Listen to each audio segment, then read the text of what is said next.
अब चलिए, अब हम लोग इस वीडियो में कवर करेंगे n arithmetic means between two numbers. अगर आपको दो नंबर्स दिया जाए और दोनों नंबर्स के बीच में 1 2 3 4 5 नहीं, 10 50 नहीं, बल्कि एन एरिथमेटिक ज्योमेट्रिक मीन को इंसर्ट करना हो, अगर एन ज्योमेट्रिक मीन को इंसर्ट करना हो तो क्या करेंगे?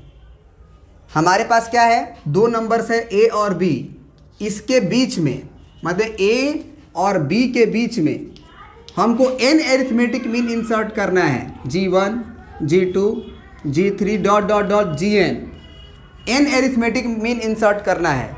तो G1 का वैल्यू क्या होगा, ज्योमेट्रिक मीन दूसरा जो ज्योमेट्रिक मीन दूसरा ज्योमेट्रिक मीन होगा उसका वैल्यू क्या होगा, तीसरा ज्योमेट्रिक मीन का वैल्यू क्या होगा, चौथा ज्योमेट्रिक मीन का वैल्यू क्या होगा, आपको ये बताना है।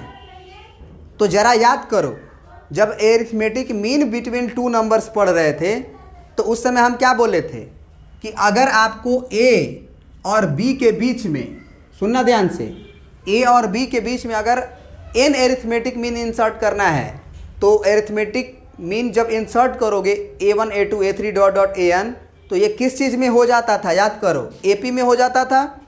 इसमें क्या होगा कि अगर आप ज्योमेट्रिक मीन इंसर्ट करना चाहते हो तो G1, G2, G3, इंसर्ट कर लो, G4 इंसर्ट कर लो, टोटल Gn इंसर्ट कर लो तुम। लेकिन ये किस चीज़ में हो जाना चाहिए, इन GP। अगर ये JP में होगा, अगर आपको n ज्योमेट्रिक मीन इंसर्ट करना है तो आपको क्या करना होगा कि A, G1, G2, G3 को कुछ इस तरह से अरेंज करना होगा कि ये एक GP बना ले। जब GP बनाएगा तभी हम लोग G1, G2, G3 को सब क्या कहेंगे, ज्योमेट्रिक मीन कहेंगे, और नहीं तो वो ज्योमेट्रिक मीन नहीं कहलाएगा, ये याद रखिएगा। तो अब ज़रा बताइए कि ये तो अब कॉन्सेप्ट क्लियर हो गया होगा कि A, G1, G2, G3, dot dot dot dot dot dot Gn, B किस चीज़ में है, R इन GP। अब GP में अगर है तो हमको G1, G2, G3 को निकालने के लिए हमको सिर्फ और सिर्फ कॉमन रेशियो का वैल्यू निकालने की ज़रूरत है। और इसमें जो कॉमन रेशियो आता है, क्या हमें कोई बताएगा कि क्या होता है, कॉमन रेशियो का वैल्यू क्या होता है, कोई बताएगा?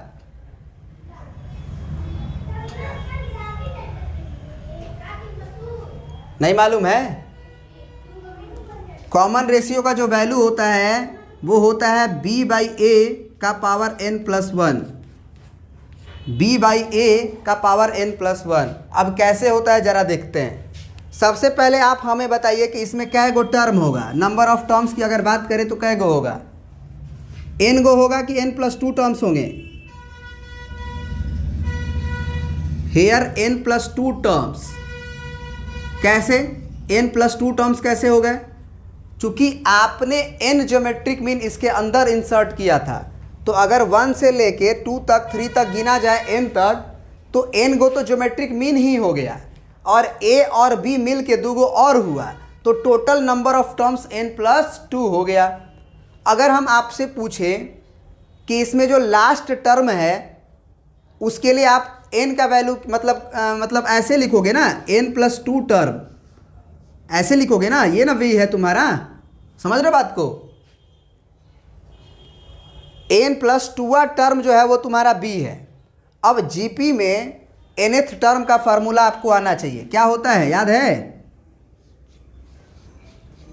A × R का पावर n-1, ये GP का nवां टर्म का फार्मूला होता है, A × R का पावर n-1, जहाँ A होता है फर्स्ट टर्म, R होता है कॉमन रेशियो और n होता है नंबर ऑफ टर्म्स।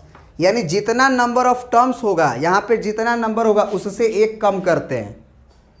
अगर यहाँ पे n है तो यहाँ पे n-1 करते हैं, एक कम करते हैं।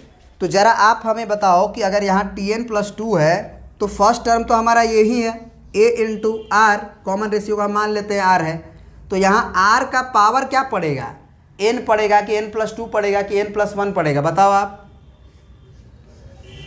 क्या पड़ेगा? एक कम होता है, तो अगर ये n+2 है तो a को कम कर दो, n+1 होगा, होगा? तो जरा बताओ आप हमें, r का पावर n+1 का वैल्यू क्या हो जाएगा? b बाई ए ना हो जाएगा? सॉरी, वहाँ पे हम थोड़ा सा गलती कर दिए जल्दी जल्दी में। r का पावर क्या हो जाएगा? b बाई ए का पावर, b बाई ए का पावर n+1 होगा कि 1 बाई n+1 होगा? यहाँ पे पावर अगर n+1 है तो पावर उधर जाएगा तो डिवाइड में हो जाएगा ना। तो ये याद रखिएगा कि यहाँ पे 1 डिवाइडेड बाई n+1 होता है। b बाई ए का पावर 1 डिवाइडेड बाई n+1, याद रहेगा? बोलिए। तो अगर कॉमन रेशियो आ गया, हमारी बात को ध्यान से सुनिएगा, अगर कॉमन रेशियो आ गया तो जरा बताइए आप हमें कि अगर हम तुमसे पूछे कि जीवन क्या होगा, जीवन क्या होगा? कहो तो जीवन जिंदगी होगा सर, लाइफ होगा, उसको जीवन बोलेंगे ना। जीवन क्या होगा? a इंटू आर होगा। बोलो। ज्योमेट्रिक मीन 2 क्या होगा? ए आर स्क्वायर होगा। ज्योमेट्रिक मीन G3 क्या होगा? ए आर क्यूब होगा। क्योंकि फर्स्ट टर्म जो है तुम्हारा ए, उसमें आर से गुना करोगे दूसरा टर्म मिलेगा, अगर दूसरा टर्म में फिर आर से गुना करोगे तीसरा टर्म मिलेगा। तो एक्चुअली G3 जो है वो ए आर का पावर 3 होगा, क्योंकि ए का आर में गुना करेंगे तो दूसरा टर्म हमको मिल जाएगा। बात समझ में आ रही है कि नहीं आ रही है? तो अगर ये बात समझ में आ रही है तो आप बताओ जीवन का वैल्यू क्या होगा? क्योंकि इसमें अननोन जो है तुम्हारा आर है, ए तुमको दिया रहेगा, बी तुमको दिया रहेगा, कॉमन रेशियो तुम मानते हो, तो कॉमन रेशियो का भी वैल्यू हम लोग निकाले हैं यहाँ पे। आर बराबर बी बाई ए का पावर 1 बाई n+1, ए और बी के टर्म में, ए और बी के टर्म में हम लोग कॉमन रेशियो का वैल्यू निकाले हुए हैं। तो क्या हो जाएगा आंसर? ए इंटू आर का पावर, मतलब आर का वैल्यू तो निकल चुका है ना, ए इंटू आर, आर का वैल्यू बी बाई ए, तो बी बाई ए, इसका पावर 1 बाई n+1, याद रहे। और यहाँ ए आर स्क्वायर है तो ए इंटू आर की जगह पे क्या लिखेंगे? बी बाई ए, और पावर में अगर हम 1 बाई n+1 लिख रहे हैं और चूंकि स्क्वायर है तो क्या ये 2 बाई n+1 बन जाएगा? उसी तरह से अगर हम यहाँ से पूछे a इंटू बी बाई ए का पावर क्या बनेगा? अगर पावर 3 है तो 3 बाई n+1, बिल्कुल 3 डिवाइडेड बाई n+1। तो जरा बताओ कि अगर हम तुमसे जनरल कोई टर्म पूछे, जी आर क्या होगा? तो यहाँ पे 3 है तो पावर 3 है ना, और अगर 1 है यहाँ पे तो पावर 1 है, और अगर 2 है तो पावर 2 है। तो उसी तरह से अगर हम जनरल टर्म आर पूछे तो क्या होगा? a इंटू बी बाई ए का पावर क्या होगा? बोलो। r by n+1। बिल्कुल सही जवाब, r बाई n+1। अब जरा आप हमें ये बता दो, यहाँ पे n क्या है? नंबर ऑफ टर्म्स है ना। n क्या है? n नंबर ऑफ टर्म्स है? Yes sir. नहीं, यही भूल होती है बार बार बच्चों से। यहाँ नंबर ऑफ टर्म्स n+2 है। n क्या है? तो n is a number of geometric mean, number of geometric mean. आपको n ज्योमेट्रिक मीन इंसर्ट करना था। तो n क्या था? नंबर ऑफ ज्योमेट्रिक मीन था। समझ गए बात को? नंबर ऑफ टर्म्स का वैल्यू n+2 था, क्योंकि ज्योमेट्रिक मीन n गो, एगो a एगो b मिलके n+2 हुआ था। तो याद रखना, यहाँ पे बहुत बड़ा कंफ्यूजन होता है।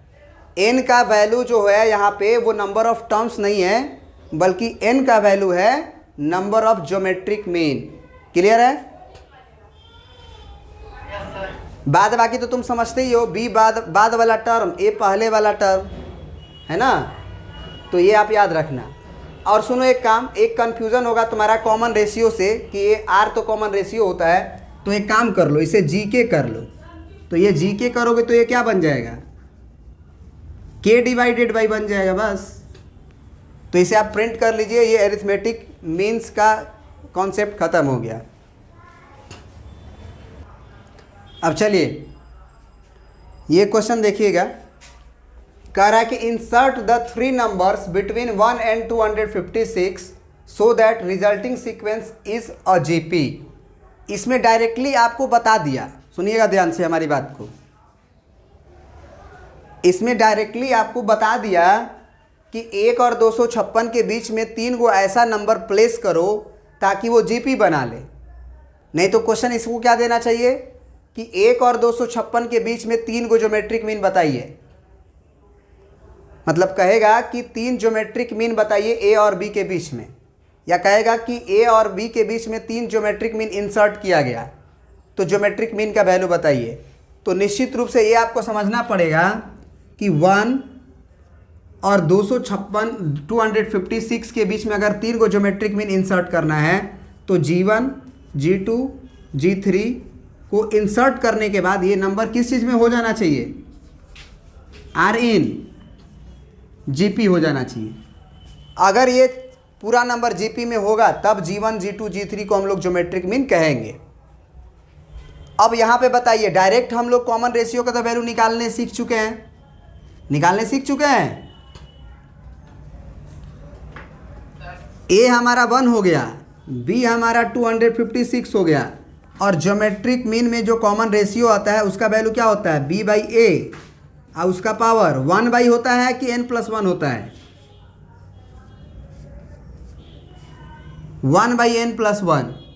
अब ज़रा आप हमें बताओ यहाँ पे b का वैल्यू कितना है 256, a का वैल्यू कितना है 1, और 1 बाई n का वैल्यू कितना है, n का वैल्यू ज़रा बताओ तो,